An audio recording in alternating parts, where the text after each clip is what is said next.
When I started, it was mostly all print folk, and they kind of had to tell us, you know, come on, clean up your act. This is visual. But people were coming from the old school of journalistic, afflict the comfortable, and comfort the afflicted, and you are the watchdog, and you go for that story, and you never accept the official version, and on and on and on. Most of the media and information we get now is owned by only 3 companies. When they deregulated, the FCC deregulated, they allowed these huge, like AOL, Time Warner, to gobble up. So you've got these large entities controlling all the information, whether it's film, radio, okay. So the complexion has changed, and I would say the kind of person drawn into it, when it became a place where you could make a really good living, and people would go, oh, I know you, you're so-and-so. It drew people with different agendas. So you don't necessarily have the hardcore, old-fashioned, get the story. I don't care if my hair is a mess. I don't care if I'm dripping wet. There's a few out there still, but for the most part. So that's that. And yes, when this started, I called in every chip I ever had. I called a very good buddy at CNN, who really assigned most of the stories. He was very high, very interested. I sent him your website, a lot of your information. He was high, yay, yay, shut down. And I never did get an explanation. As you well know, I contacted some of our local media people. The main anchor on the local station wanted to do a story, we thought, and we shot a lot of video of the activity. In those days, it was very obvious. Now it's a little harder. You don't have the mornings where you have the deep blue sky, and then the afternoon. You get the pale blue-white sky if you're lucky. And as you well know, that story never aired. Comment. I would consider that a fairly serious, dedicated effort by a media person, and yet we saw nothing come of it. Response. Nothing came of it. Exactly.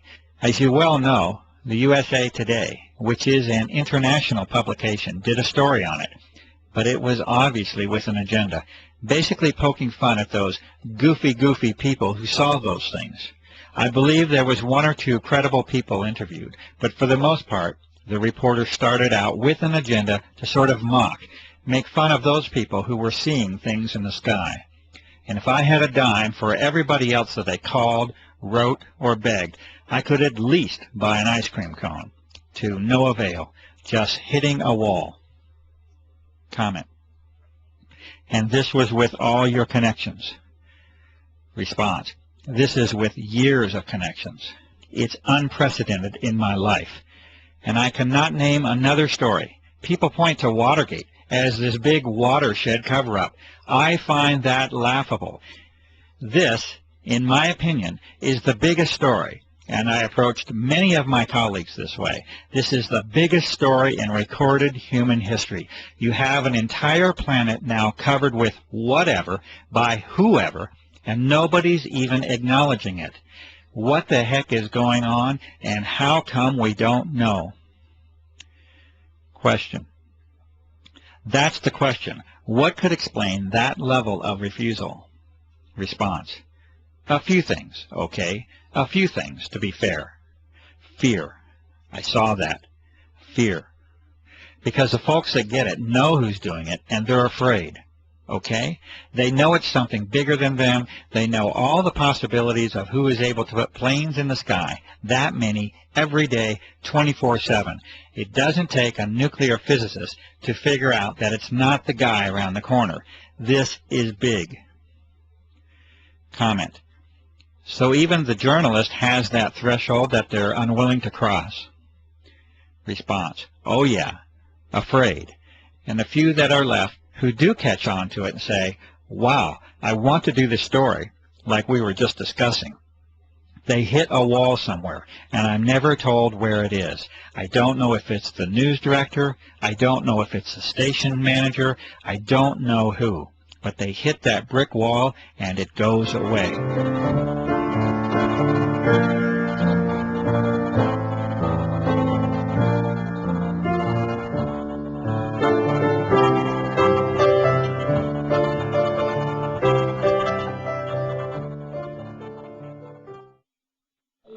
Alice Merkins, Mysteries of the Mind. It is a world that has been pulled over your eyes. As you know, I've been a pilot for over 40 years. I've been flying. I stopped counting my hours at 3,500 hours, which is a fair amount. I've owned 7 airplanes in my life.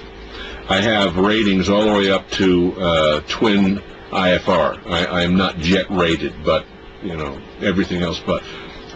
Today, Clifford, when all of a sudden you see these trails in the sky in the morning when you wake up, and by late morning, early afternoon, the sky is totally overcast.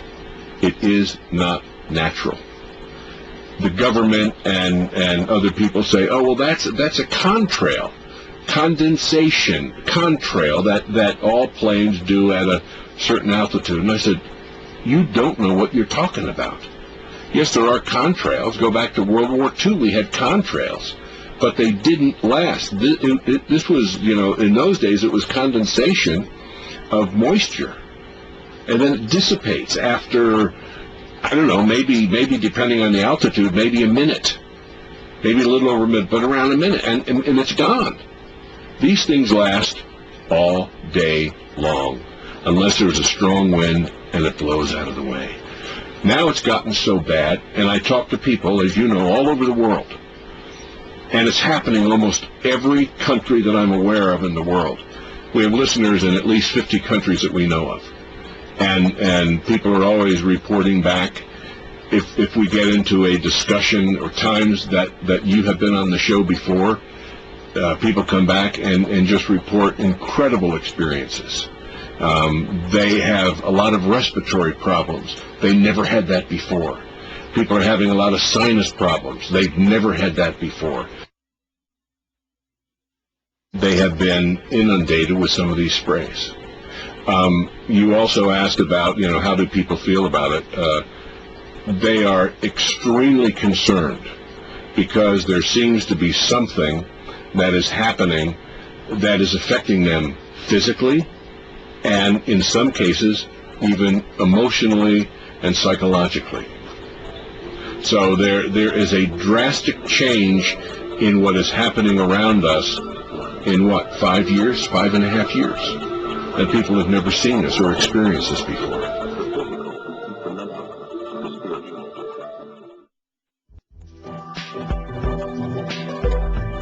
Clifford, it's so good to be on tape in person with you on this subject. I know before we couldn't show my face, we couldn't hear my voice because I was under contractual agreement. I'm no longer under that contractual agreement. So I can be here in person, and that feels good. And I thank you so much for translating my prior discussion with you on the media and all of that. But today what I'd really like to talk about is the medicine end, which is my passion, and my whole reason for being involved in this is to try to help people stay as well as they can stay given the givens. I also want to say something that's very important to my heart, is that I am deeply patriotic. That's all I really want to say. Never thought I'd live to be seeing these times. As you know, recently information was brought to us that's critical in terms of health. So I want to deal with that first, and then we can go back and talk about the other contents of this aerosol spray and the impact to the body, and perhaps some mitigating medicines. We have found out through a very credentialed research doctor that perhaps what we're seeing occasionally show up in our air supply is a fungus. The reason this is so critical is apparently this fungus dramatically compromises the immune system by consuming those nutrients the immune system uses to repair and rebuild. And like every system in our body, the immune system has to keep rebuilding itself. It will wear out, it will wear down, and it has to keep regenerating. If it doesn't have those nutritional tools to do that, your immune system becomes dramatically compromised, unable to deal with any kind of invader. That's why I think we're seeing so many more colds and flus than we've seen in the last 5.5, 6 years, than we've seen in a long time. I know in my clients, these things are like epidemic. Sinus infections, colds and flus. That's on the lighter side. On the heavy